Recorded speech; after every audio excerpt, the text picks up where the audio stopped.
My name is Andrei Mincov. I run a company called Trademark Factory. As I was working in this, really what I saw myself doing is doing less and less trademark work and more CEO work and marketer work and sales guy work. So basically transitioned from being an intellectual property lawyer who just has this entrepreneurial inkling towards an entrepreneur who just happens to know a thing or two about intellectual property. And really that's when I met Dan, and that's when we started working close together. And that was a very interesting journey in the last couple of years. Instead of trying a few things here, trying a few things there, learning a piece here, learning a piece there, right now it actually makes sense because there's a strategy behind that. It's more money than I've ever paid anybody on the, for coaching, for consulting. And when you're running a small business, every $1,000 counts. But I've stuck for almost 2 years and it's getting only better. There's a lot of layers to this, and I think that's what's brilliant about this whole setup. The biggest deal for me probably is just having the ability to ask questions. And to me, that was the most difficult part. I'm a lone wolf, right? I don't need other people to be happy. I don't need other people around me to feel secure. And so I was building my business in that fashion. It's always my decision. It's always me trying to figure things out.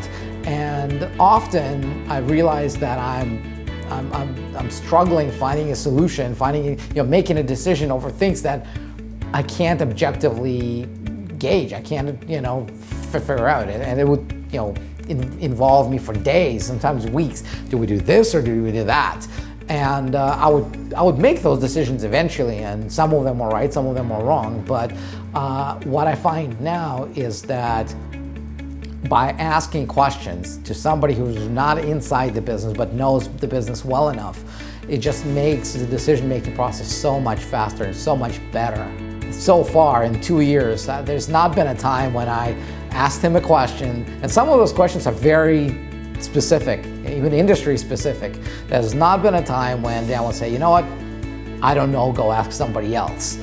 He would always have an opinion, and he would always have the experience to back that up. And I would say 95% of the cases, those ideas were absolutely on the money. And when we realized that something was not working, Dan, what are we doing? Kill it. Okay, done. So, yeah. What I'm noticing is that by being around all these successful people who are growing, to see their success, it motivates me. It's a process. The growth is process. It doesn't happen overnight. It takes effort. And by seeing other people make those efforts and get the results, it basically tells me, okay, you have to do this as well, and it's working. By being around the group for so long, I actually get to give people a lot of advice myself, and there's no better way of learning things than teaching somebody. One of the things that happened is after I joined, I gave up my lawyer license, and it was a big decision for me. Because that allowed me to actually become the entrepreneur that, as I mentioned, more than just a lawyer who's trying to come up with funky ways of selling their services. So basically, when I joined, at that point, like $20,000 a month seemed like a really good number. I was very happy with. And now we're doing 70,000, we're doing around that, and so there is growth. I'm not stopping there. There's a lot more to be done. And like I said, most of the focus lately has been just building the systems that would allow to jump to 6 figures a month. And I think we're very close to getting there. At the DLIC events, there's always you're sharing what happened in a quarter, what happened in a month, and like, I just had the best quarter ever. And then, I thought the last quarter was great. I just had another best quarter. So we just keep growing. If you break it down, and my wife again, who's skeptical, she's like, well, it's not that he's teaching you something that's super innovative or unique. Like, it's all out there. I'm like, yeah, but it's all out there, but I'm not learning it. I'm not doing anything about it. Whereas with this, there's a structure that actually compels me to do things. What I do is every week I would list the things that I want to accomplish. I break them down into very specific items, and I highlight 3 or 4 of them that these are the must-dos. Right? These are the ones that I think if I have accomplished them by the end of the week, by the next call, that would give me the biggest progress. But they're also the ones that are hardest to do. They're the ones I don't want to do because they're so hard to do. So what I started doing is I started pledging $500 to other buddies in the power circle. So basically what I would do is, so there's a list that we all share. It's a kind of a Google document with a list. So the bolded ones, and I would say $500 to Jason, $500 to Cindy, $500, right? And interestingly, I have not once had to pay anybody because, well, first of all, it's embarrassing to admit that you failed, right? And it's a lot easier to do it, well, this task, well, I'll do it next week. And this happens with the non-essential tasks for me still, but for the essential ones, not once. And I remember, so we had our calls on Tuesday, and 1 week, there's this Monday, there's a time for the call, and I'm sitting there and I pick up the document. I realized that I didn't do 2 tasks. And I'm like, first thought, should I just lie and say that it's been accomplished? I'm like, who would I be lying to really? And if I do that, there's really no end, right? Because then the whole point of the power circle becomes useless. And I say, okay, you know what? Yeah, so $1,000 to $500 to here, $500 to here.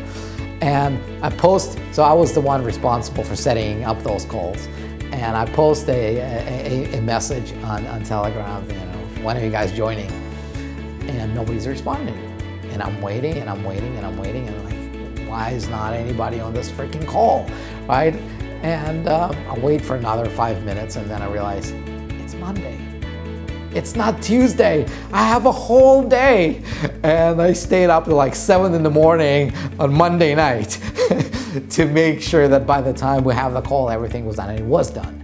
And the share was like, if I had not pledged the $500, I would never in my life come close to getting this done.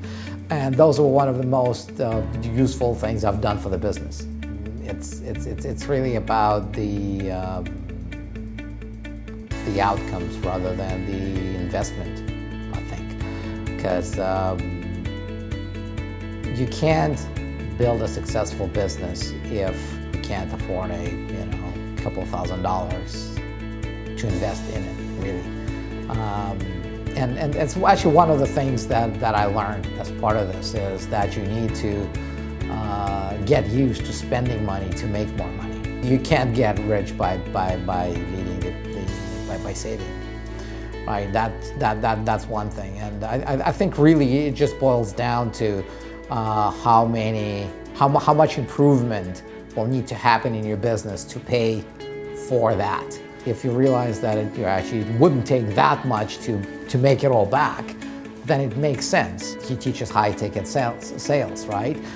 So if you're selling a $5 product and you don't have a lot of sales, yeah, it's difficult to justify the investment. So for us, it's easy, right? So basically, my monthly pay is 1 trademark that we do for somebody, right? And the way I justify this to myself is if I'm not getting enough value to sell 1 extra trademark a month, then I'm wasting my time, right? It's not just about the money, it's about what am I getting out of this. So I think it's less about the money really, it's more about the mindset and what are you gonna do with that information and with that access that we get.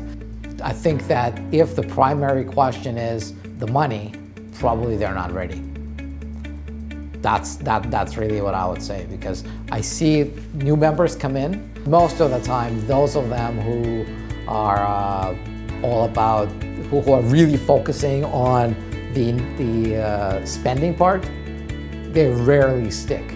They rarely get the value out of this, right? So they have to see, why are they doing this?